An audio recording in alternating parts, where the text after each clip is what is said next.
This is that's him. Ideal properties to look for that is ideal for people to Like I said, I've been in business for 35 years, and here is to your camaraderie. Welcome back to Realtor Tom Tseng's channel. This time is our first series. I have my co-host Simon Yeh with me. And today we have brought two very special guests, Ulysses from UC Design Studio and Mike Segura from Farmers Insurance.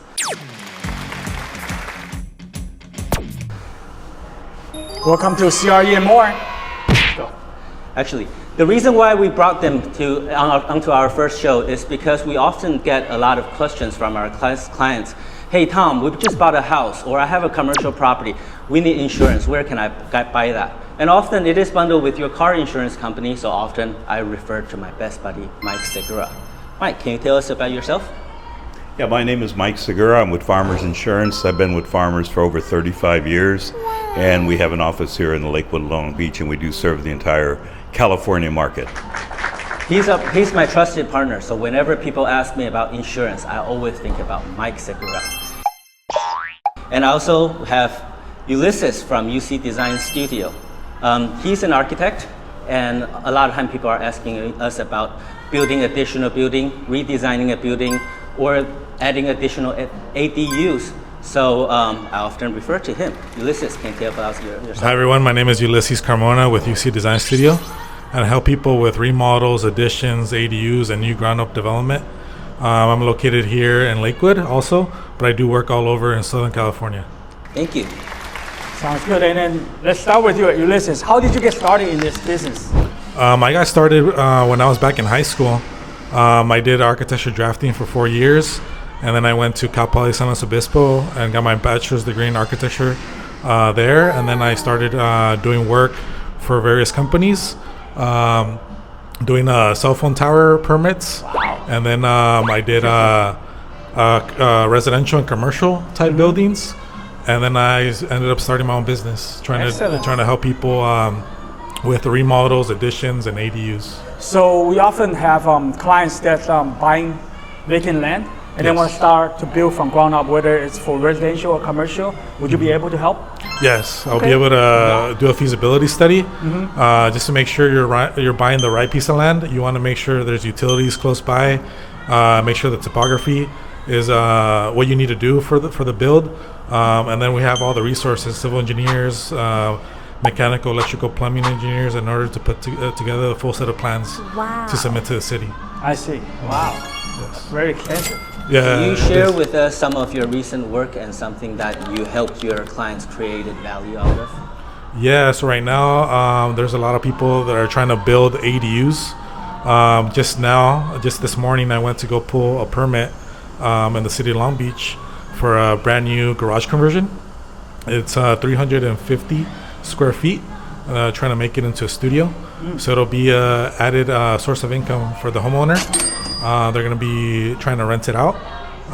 So that's what people are doing. They're trying to build for rentals or to house family members that are moving back home. How much would an ADU studio like this rent for in Long Beach? In Long Beach, we're looking at $2,000 and above. Wow. Yeah. But if you close your eyes, does it almost feel like? So for a studio space like that, because they also have their own private entryway, and they're gonna have their own private backyard as well. And you said only 392 square foot? 350. Oh, 350. Yeah. 350 Wow. square That's feet. bang for the bucks. Yes, that's a great return on investment. Exactly. Yes. And how much would converting this ADU of 350 square feet cost then? A little bit above 100,000. Yeah, not that's bad. just the construction cost. You also have to take into account the drawings and the permit fees.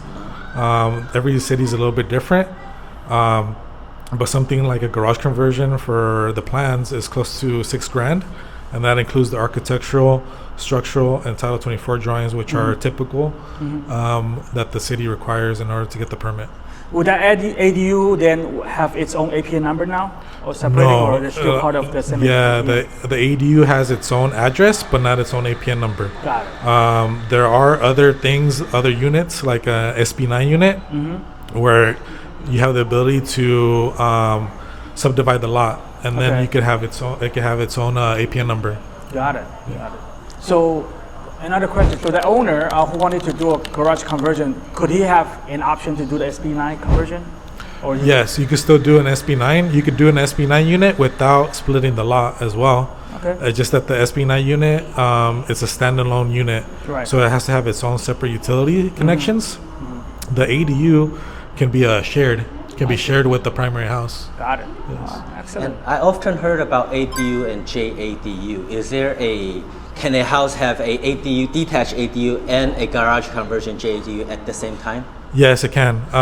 So you can have the junior ADU. The junior ADU is 500 square feet or less, and it has to be within the primary house, the footprint of the primary house. So if you have an attached garage, you can convert that into a junior ADU. Garages are typically 400 square feet, Yeah. so it'll be a junior ADU, and then you could have either have another attached ADU or a detached ADU. Wow. And then you could have a SB9 unit as well. So you could have up to 4 units on a single family zone lot. Wow, that's very great.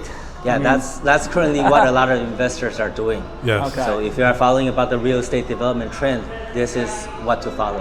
Yeah, and it's always good to talk to a professional too, because we're dealing with the cities all the time. And there's certain cities like the city of Lakewood, which allows 2 ADUs. So there's different scenarios also, like for example, the maximum square footage for an ADU is 1,200 square feet. Right.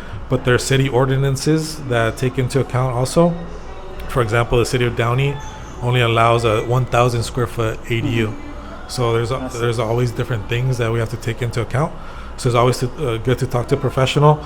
And for me, it's always good for me to go and talk to the city before doing a set of drawings. Sure. To make sure things are feasible, and I'm giving the client what they want and what and telling them what is allowed. I see. Yeah. Sure. I'll come back to you. I want to ask Mike a question. A lot of my buyers and clients, whether in commercial or residential real estate, they are struggling to find insurance. And I think a lot of the companies are stopped writing on the California. Do you know anything about it, and what is Farmers doing about it? Well, right now, over the last, I would say, a good year, insurance has been a challenge. A lot of the companies have either stopped writing new business. A lot of companies have moved out of California and no longer have policies within California. Things are turning. Hopefully there'll be changes in the upcoming 12 months. We do have a lot of markets that are still open. So along with Farmers, I do have a lot of other carriers available to help particular needs. So you are able to help clients shop on top of whatever Farmers is offering? Yes, we are. Yeah, along with price, I think coverage is important. So I think with the communications and the education, we'll be able to find policies suited for each type of business, whether it be residential or commercial. I see.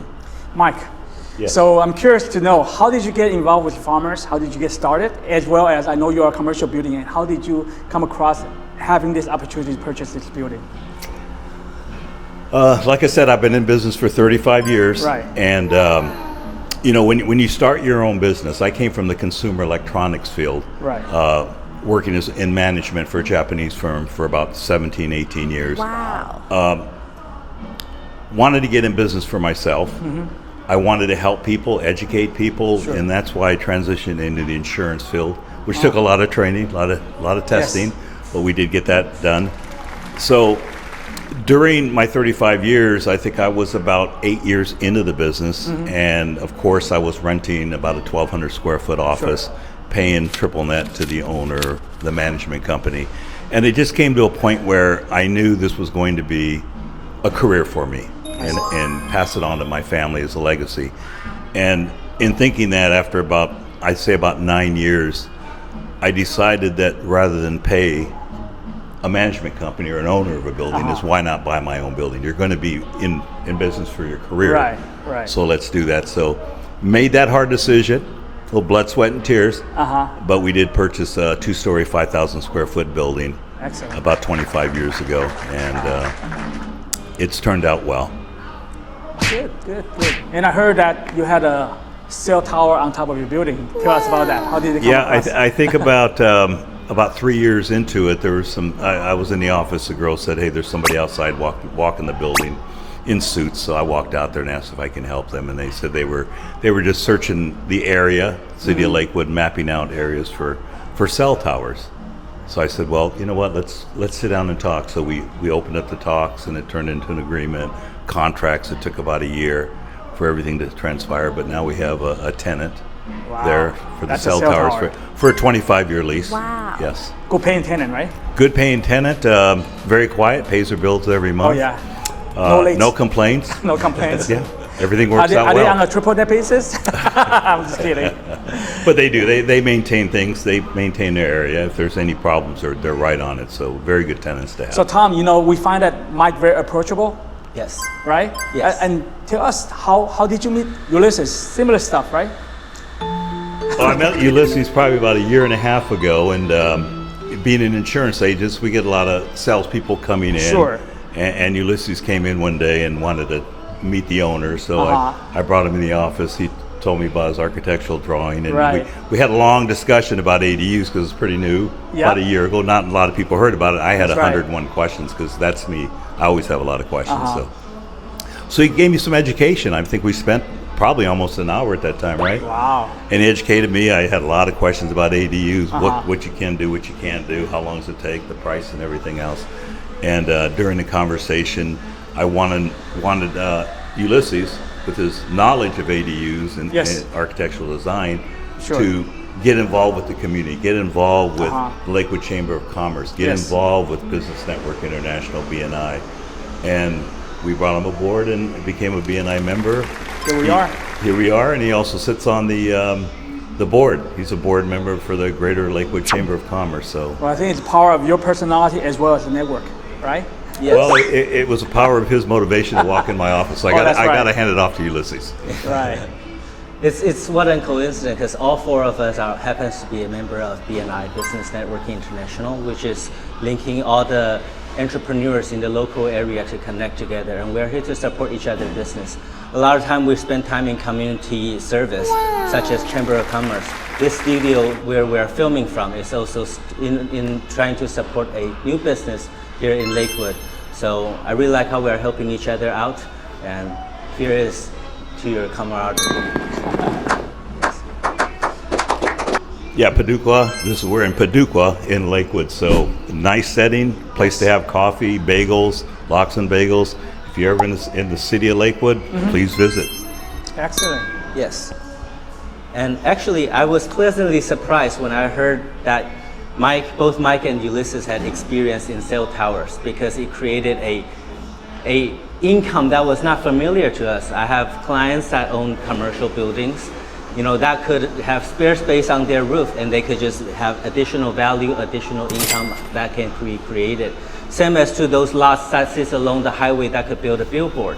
So there is always that possibility that you can call Ulysses to see, hey, is it possible if I can build it up and get a drawing, get a quote, get a permit done. So create some values. I'm actually very interested about your ADU. How long does that drawing project permitting process go? And usually, what are the returns on investment that you are helping with the customers? So the permit process, for example, you start with the drawings.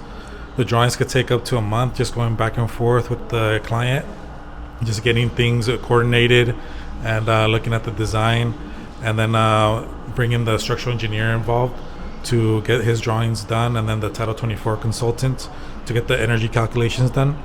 And then you submit those drawings into the city. And the city could take, it depends on each city, but it could take to 4 to 6 months usually for the city to approve the drawings. And it's going back and forth, submitting to the planning department first, and then the building department, and then you go through some correction cycles, and then you address those corrections, and then you resubmit it until you get it approved. So it could take 4 to 6 months. The city of Long Beach is in particular where you get it done really fast. and I've gotten a project approved in 2 days. Another project in a week. So the city of Long Beach is really pushing towards getting more ADUs approved. Yes. So I think it's a city. If you have a property there, they're very lenient. You can also get an unpermitted structure, an ADU that's unpermitted. Trying and get it legalized through doing the drawings and getting it through the process is something that you could do also. Sounds good. So on the same topic, I want to ask Mike about insurance process. If we were to construct the ADU, how do we get quotes and how do we talk to insurance agent about, hey, I'm thinking of building an ADU on the back. How can I insure it? What does the premium look like? What are the coverage? Are they similar to single unit house, or how does it work? And how long does it take to get a quote? Quoted, yeah. If someone's looking at building an ADU, what we ask is that we need to get a builder's risk Right. while we build the ADU. Right. Once the ADU is complete, because it has a separate address and it is a separate structure on that property. So if it's a separate structure with that separate address, we'll have to write a tenant-occupied I see. policy for see. the ADU. What if it was attached junior ADU? Would that be just additional on the regular Yes. homeowner's policy? Yeah, we would just add the square footage to the homeowner's policy. I was gonna ask a question back. I lost my train. Is it for Michael or is it for Ulysses? It was actually for Mike. Oh yes, I have clients who are overseas. They forgot to pay and renew their insurance, so the lender took over and paid for the insurance. But we all know that whatever lender paid for it has the worst policy and the most expensive one. So of course we convinced her to, hey, you gotta pay for your insurance. But her being a new investor, she didn't know about the difference between homeowner's policy and investor's policy. And can you please help us describe and explain what are the differences and how it would which circumstances will one be covered or one may not be?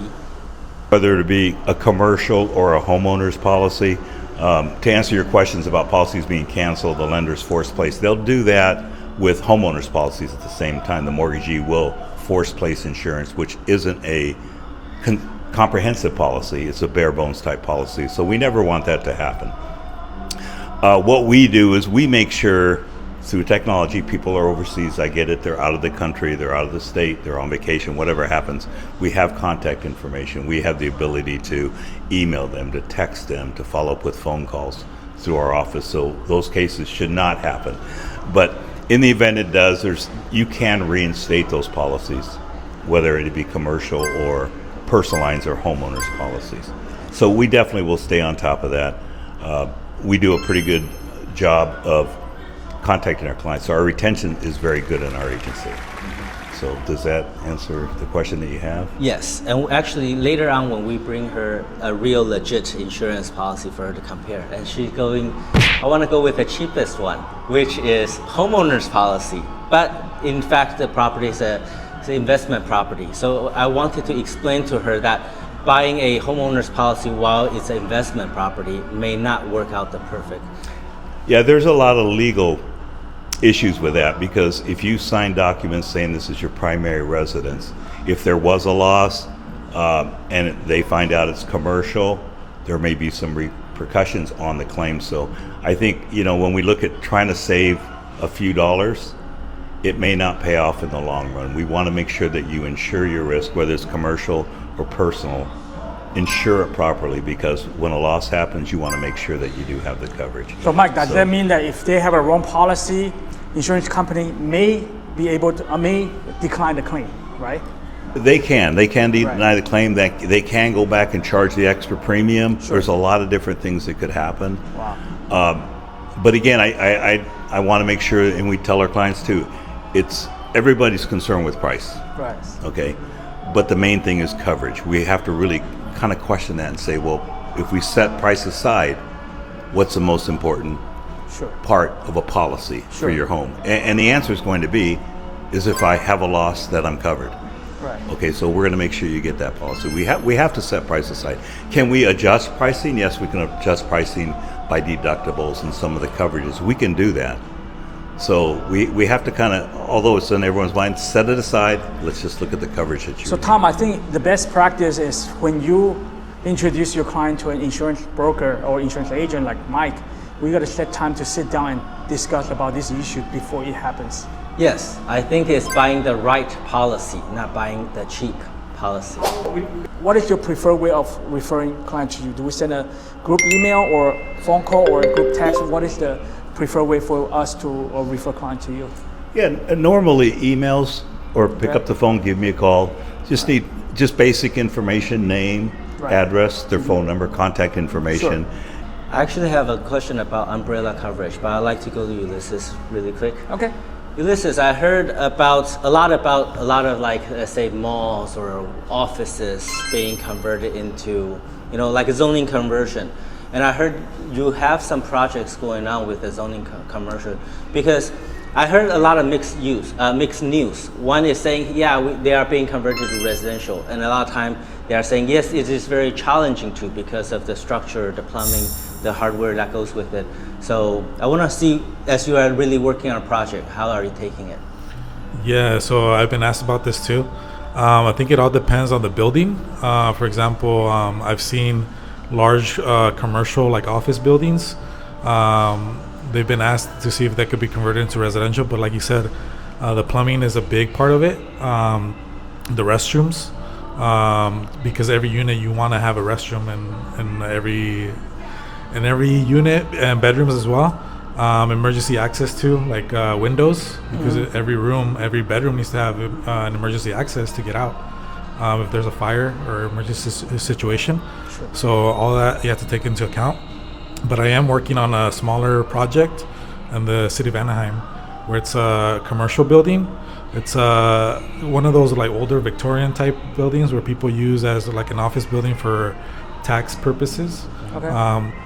So that's off of a big arterial street. So we're converting that into residential. It was a code violation. It was commercial, but then someone was living at the property. Oh wow. So then an inspector came by. I think a neighbor called the city. An inspector came by and took a look at the property and saw that there was someone living there. And they put a code violation, a stop. And then that's when the owner called me and to see if I could help with the code violation, clear the violation. And then during the process, I asked her to see what she wanted to do with the property. And then she was thinking about trying to lease it out to another tenant. Mm-hmm. And I said, "Oh, have you ever thought about converting it into residential?" And she said that she hadn't thought about it. So I told her the pros and cons about commercial versus residential. And she was thinking of maybe adding more units, because now with the residential, you can add the ADU and different units to the property. So that's what we're doing. We're converting Interesting. the commercial space into residential. It's a 2-story structure, and then with the large backyard in the back. Mm-hmm. So we're going to be demoing the garage, because it's in a main street. You don't really need a garage there, and it has an alley access in the back as well. So you could add an ADU in the back with parking. So that's what we're thinking of doing. We're still in the process of getting it permitted for residential. The next step would be to do the ADU on the property. I see. Yeah. You got me really curious now, because you mentioned about the pros and cons. Yeah. Now I heard the pros. What are the cons of converting into a residential? The cons. We're talking about the pros and cons of commercial versus residential. The cons about residential or ADUs is the parking situation. But when there's a like alley access or things like that, it makes it easier. And off-street parking, right? Yeah, and off-street parking, because now you have people park in the actual property or in the driveway. So I always tell people too, like, it's not the number of units, it's the number of people that are on the property. Because it's like you can have various units, but if it's only 1 or 2 people living in a unit, it's less than a whole family. So because a family, like once kids grow up, they get their own car. So once you're adding family, that's when you create more of that parking situation. But if you add like 3 units, but there's only one person living in each unit, it's less than having a whole family living in there. So Mike, on the same topic, scenario like this, would you write more than one policy on this mixed-use property? Because owner has one policy and now she has tenants or she's building additional units. So would she also have a coverage for her tenant policy as well as her own policy? Yeah, again, I think it depends upon the structures. If it's in their main dwelling, they live there, Right. and now they attached a junior ADU, Right. then we'd have to really have 2 occupancies under that one policy. Wow. It would be more of a tenant occupied. And then if on the back they created a separate ADU, then that will be a separate policy. That will be a completely separate policy. So each policy is per structure. So Sure. Awesome. Tom. Yes. I had a question about. Oh no, go ahead. Go ahead. It's back on now. I have a question about umbrella coverage, because a lot of my property owners own multiple properties on their home, on their car, on their investment property, or even commercial properties. I was wondering, especially in LLC, I was wondering, do they buy one policy for each individual building, or do they buy a policy for like an umbrella cover, everything that they own? yeah, the way umbrella policies work, each policy, whether it's commercial or residential homeowner type policy, every policy has limits of liability. Commercial normally will be $1 million and $2 million aggregate. $1 million per occurrence, $2 million aggregate. Homeowners policies, personal lines policies is what we call it, normally will have liability coverage anywhere from $300,000 up to $1 million. Okay? So an umbrella, what umbrella does, it just oversees your commercial and all your personal policies. So in addition to that package liability that you have with commercial and residential, an umbrella can be anywhere from $1 million to $10 million. And that's going to be in addition to what you currently have. An addition, like In I addition. write on. It's not in lieu of your existing. No, you still need your existing. Say a $5 million umbrella would be $5 million plus whatever you have on your existing policy.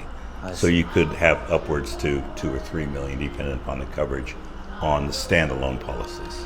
And why would anyone who wants to, to buy a umbrella is, on top of their additional existing insurance? In what scenario umbrella coverage will come in use? Well, specifically in California, the litigation is very high. Yes. There's a lot of attorneys, okay? There's a lot of slip and falls. There's, lawsuits are going to happen. People could trip and fall down the stairways, balconies, whatever may happen. A lot of different things could happen. So that umbrella is just added protection because, number one, you don't want to lose what you've worked so hard to earn Yes. throughout your life. One injury could cost millions. So it's just that added protection of So an Mike, is it umbrella safe policy. to say because you own multiple properties, multiple vehicles, multiple policy, you have more exposure to risk? That's why we need the additional or the umbrella Yeah. policy to cover it. Outside of personal lines, auto and home, yes. If you have commercial, you have renters, you have tenants. There's a lot more at Yes. risk. And umbrella coverages aren't that expensive because, again, your primary is through your current carrier. Umbrellas are an excess type of policy. Okay. So premiums are very reasonable for whether it be Got it. commercial or personal. I see. Ulysses, I have a question. When you're helping your clients look for ADU, what will be the ideal properties to look for that is ideal for building an ADU? The ideal properties would be 7,500 square feet and above. The bigger, the better. And if they have alley access in the back, that would be the best. Plus a detached garage where you could convert the garage into an ADU and then have parking right next door. So that would be the ideal properties. And then people that have current properties that are on smaller lots, I think it would be best to do a 1031 exchange into a property that has a bigger lot so you could build more and have tenants and create some rental income coming in. That would be the ideal. And Mike, what would be your ideal client? Well, when it comes to insurance, I think anybody's an ideal client because in this world, everybody needs insurance. But as far as the ideal client, if someone has policies already, I'm not out to sell them a policy. I'm basically out there to educate them.